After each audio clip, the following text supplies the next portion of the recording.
Tonight, Steelers quarterback Aaron Rodgers is back in the spotlight following what he is calling a boo-worthy performance during last night's loss to the Buffalo Bills. The Steelers lost 26-7, making it their fifth loss in the last 7 games, with fans at one point booing Rodgers and calling on head coach Mike Tomlin to be fired.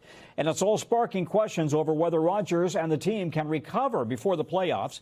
Even though Rodgers won 4 MVP awards and a Super Bowl title with the Packers, he turns 42 years old tomorrow, and the 2 years he spent with the Jets before he signed with the Steelers, that didn't work out so well. So far, though, Rodgers is not taking all of the blame for the Steelers' recent losses. Here's what he said.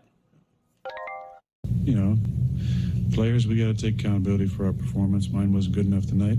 I'm sure there are other players as well that feel the same way. Let's bring in Steve Kornacki. I'm not sure if he's saying other players would also feel his wasn't good enough or that theirs wasn't good enough. But, he's had this long and successful history in the NFL. But talk about what's happened over the last few years. Yeah, Tom, really, you can have a dividing line here at the end of the 2022 season. Here's the resume, the career resume for Rodgers. Hall of Fame run there with the Packers. Really, 2008 was when he became the starter there, replaced Brett Favre. As you said, he had that Super Bowl win, all sorts of statistical records there. After the 22 season, he went to the Jets. And remember, in that 23 season, he was injured just a couple plays into the season, sat it out, had the full season last year with the Jets, but the team didn't do much. Went to Pittsburgh this year with the idea of, get that team back, not just into the playoffs, but deep into the playoffs. That's been the goal with Pittsburgh. But now they sit at 6-6 right here. And I think the stat that really, I think, spells the difference here, Tom, would be this. They have the passer rating. That's the name of the stat in the NFL. It's sort of a composite stat that takes in completion percentage, touchdowns, interceptions, rolls them all into one stat. With the Jets last year in that full season, Rodgers had a 90.5 passer rating. This year so far, it's 95.4. Those numbers are fine, but when he was with Green Bay, he was 100 plus 10 times, over 110 sometimes. So you could see it's a far cry where he is right now from where he was then.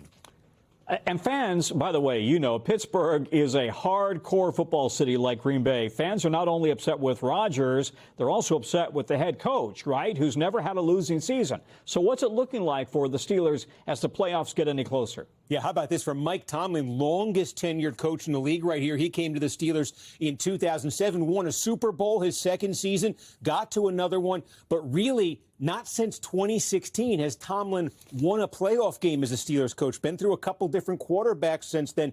0-5 in the playoffs. 9 years now, the Steelers fans waiting for that playoff win.